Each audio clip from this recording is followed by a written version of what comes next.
उत्तर प्रदेश के मुख्यमंत्री योगी आदित्यनाथ ने ये ठाना है कि यूपी को अपराध मुक्त प्रदेश बनाना है। बाबा की वार्निंग अब यूपी में अपराधियों के लिए अलार्मिंग साबित हो रही है। यूपी में अपराध और खास करके महिलाओं के खिलाफ अपराध अब बिल्कुल भी बर्दाश्त नहीं किए जाएंगे। अयोध्या में महिला कांस्टेबल से मारपीट और छेड़छाड़ करने वाले आरोपी एनकाउंटर में ढेर हो गया। यूपी में ये पहला ऐसा मामला नहीं है जब अपराधियों का हिसाब ऑन द स्पॉट हुआ है। इससे पहले भी योगी यूपी में अपराधियों को कई बार चेतावनी दे चुके हैं। कैसे योगी आदित्यनाथ के यूपी में अब अपराधी अपराध के नाम से ही कांप रहे हैं, एक स्पेशल रिपोर्ट आपको दिखा।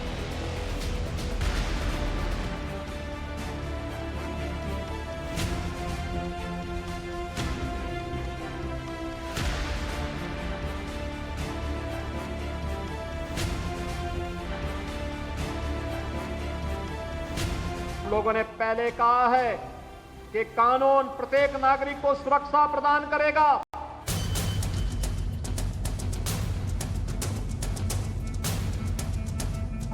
लेकिन राह चलती हुई किसी बेटी के साथ अगर किसी ने छेड़छाड़ करके उसकी सुरक्षा में सेंध लगाने का कार्य करे क्या, तो अगले चौराहे पर उस ओहदे का इंतजार यमराज कर रहा होगा। तो फिर यमराज के यहां भेजते से कोई रोक नहीं पाएगा।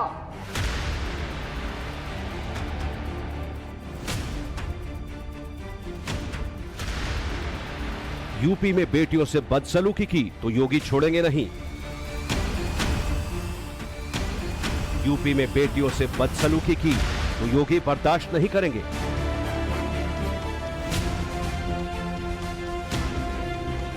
यूपी में अगर किसी बहन बेटी पर आंच आई तो ऐसा करने वाले को अगले चौराहे पर यमराज के दर्शन होंगे। हम लोगों ने पहले कहा है कि कानून प्रत्येक नागरिक को सुरक्षा प्रदान करेगा, लेकिन राह चलती हुई किसी बेटी के साथ अगर किसी ने छेड़छाड़ करके उसकी सुरक्षा में सेंध लगाने का कार्य करे क्या, तो अगले चौराहे पर उस ओहदे का इंतजार यमराज कर रहा होगा। उसको फिर यमराज के यहां भेजते से कोई रोक नहीं पाएगा। योगी ने ऐलान ही नहीं किया बल्कि अपनी इन बातों पर काम भी किया। योगी की इसी बात का उदाहरण है अयोध्या में हुआ एनकाउंटर।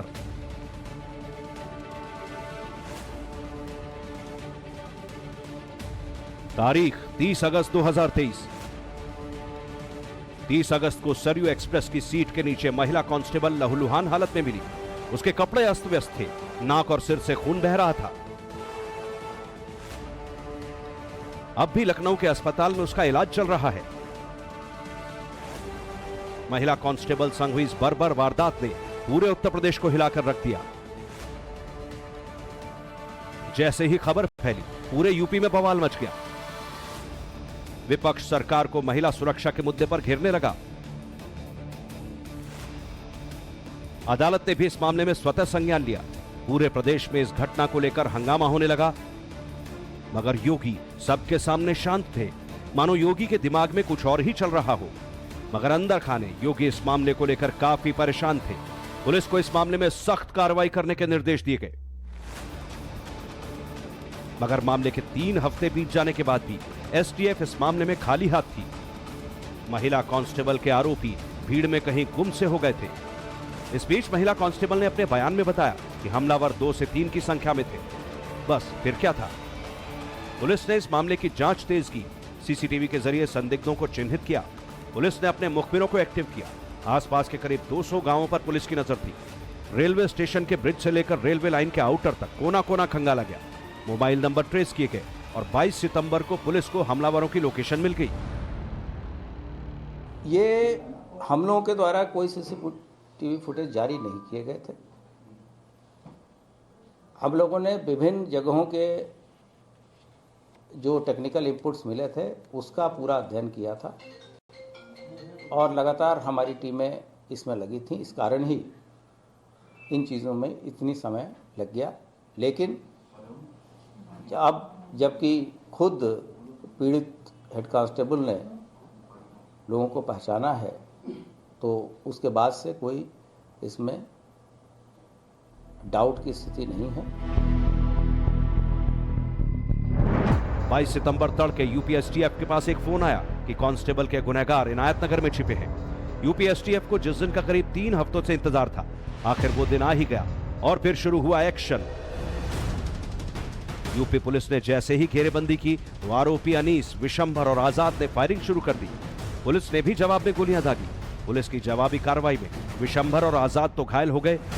जनपद अयोध्या की एसओजी तथा एसओ इनायत नगर ने इनायत नगर थाना क्षेत्र में एक दबिश दी, जहां पर 2 व्यक्ति गिरफ्तार हुए। उन्हें घायल अवस्था में पकड़ा गया, जिन्होंने अपना नाम अनीस खान तथा विशंभर दुबे बताया। अनीस खान हैदरगढ़ थाना क्षेत्र अयोध्या का रहने वाला था तथा विशंभर दुबे कूड़ेभार थाना क्षेत्र का रहने वाला है। उसने अपने भागे हुए साथी का नाम अनीस बताया, लेकिन अनीस भागने में कामयाब रहा और जंगल की तरफ भाग गया। हालांकि थोड़ी ही दूर पूरा कलंदर इलाके में पुलिस ने आरोपी अनीस को घेर लिया और उसे सरेंडर करने को कहा, लेकिन अनीस नहीं माना। उसने पुलिस पर फायरिंग कर दी और फिर पुलिस की जवाबी फायरिंग में अनीस घायल हो गया। उसने अस्पताल में इलाज के दौरान दम तोड़ दिया। मैनुअल इनपुट्स के हिसाब से एसटीएफ की टीम ने जो विक्टिम थी उनको एक फोटो की पहचान करवाई थी, जिसके बेसिस पे फर्दर डेवलप करते हुए अयोध्या पुलिस के साथ उन्होंने सूचना साझा की थी। इसी क्रम में आज एक सूचना में अयोध्या पुलिस की टीम और एसटीएफ की टीम ने थाना क्षेत्र इनायत नगर में एक जगह पर रेड करके अभियुक्तों की गिरफ्तारी का प्रयास किया था, जिसके क्रम में अभियुक्तों के द्वारा पुलिस टीम पे फायरिंग की गई। इसमें आत्मरक्षार्थ पुलिस फायरिंग में पुलिस टीम 2 अभियुक्तों को गिरफ्तार कर पाई, जो कि मौके पे इंजर्ड हो गए थे। एक अभियुक्त मौके से फायरिंग करते हुए भाग गया था। उस उक्त अभियुक्त के लिए कॉर्डन एंड सर्च ऑपरेशन चलाया गया, जिसमें एसटीएफ और पुलिस की टीम लगातार लगी रही। उस उक्त अभियुक्त को थाना पूरा के कलंदर क्षेत्र में दोबारा पुलिस के द्वारा चिन्हित किया गया, उसको आत्मसमर्पण के लिए कहा गया। इसी क्रम में उसके द्वारा पुलिस के ऊपर फायरिंग की गई, जिसके उसमें आत्मरक्षार्थ पुलिस के द्वारा फायरिंग में उक्त अभियुक्त को गोली लगी थी, जिनको इलाज के लिए तत्काल जिला अस्पताल लाया गया। जिला अस्पताल इलाज के दौरान एक अभियुक्त अनीस खान सन ऑफ रियाज खान रहने वाला जो हैदरगंज थाना क्षेत्र का है, उसकी मृत्यु हो गई है। महिला कांस्टेबल से बेरहमी बरतने वाला अनीस मारा जा चुका है, बाकी 2 घायल हैं। इस एनकाउंटर में एक पुलिस वाले के हाथ में भी चोट आई, मगर इस एनकाउंटर ने योगी की उस बात को साबित कर दिया कि यूपी में अगर किसी मां, बहन या बेटी को परेशान किया या उस पर अत्याचार हुआ तो योगी बख्शने वाले नहीं हैं। आप देख सकते हैं कि जो है यहाँ पे फॉरेंसिक टीम जो है लगातार जांच कर रही है, सबूतों को इकट्ठा कर रही है। चारों तरफ पीली रंग की पट्टी से घेरा बनाया गया है और फॉरेंसिक वाले लगातार यहाँ पे जांच कर रहे हैं। भारी मात्रा में फोर्स लगी हुई है। इस स्थान पे किसी को भी आने की अनुमति नहीं है। महिला को बुरी तरह से घायल करने वाला अनीस तो एनकाउंटर में मारा गया, मगर उस दिन महिला कांस्टेबल के साथ आखिर हुआ क्या था, यह जानना भी जरूरी हो जाता है। 30 अगस्त को अनीस और उसके साथी सरयू एक्सप्रेस में चढ़े। शाम का वक्त था, अंधेरा होने लगा था। आरोप है कि अनीस ने महिला कांस्टेबल को देख उससे छेड़छाड़ शुरू कर दी। पुलिस की माने तो अनीस और उसके दोस्त ट्रेन में लूटपाट के इरादे से आए थे, मगर महिला कांस्टेबल ने अनीस और उसके दोस्तों को सबक सिखाया तो अनीस झल्ला गया। तीनों दोस्तों ने मिलकर महिला कांस्टेबल पर हमला बोल दिया और उसका सिर ट्रेन की खिड़की से दे मारा। इतने पर भी जब बदमाशों का दिल नहीं भरा तो इन्होंने इसके चेहरे पर कई वार किए। महिला कांस्टेबल खून खून होकर बेहोश हो गई। महिलाओं की सुरक्षा को लेकर सीएम योगी कितने गंभीर हैं, इसका एक उदाहरण तो आज ही अयोध्या में देखने को मिला। मगर इससे जुड़ा एक और किस्सा हम आपको सुनाते हैं। दरअसल आज से ठीक 7 दिन पहले सीएम योगी बड़े गुस्से में थे। वजह अंबेडकर नगर में छेड़छाड़ के चलते स्कूली छात्रा की मौत हो गई थी। अयोध्या की घटना के बाद यह एक ऐसी घटना थी जिसका वीडियो खूब वायरल हुआ और लोगों ने एक बार फिर उत्तर प्रदेश की कानून व्यवस्था को लेकर सवाल खड़े करने शुरू कर दिए। मगर इस घटना के बाद भी सीएम योगी ने कड़ा एक्शन लिया।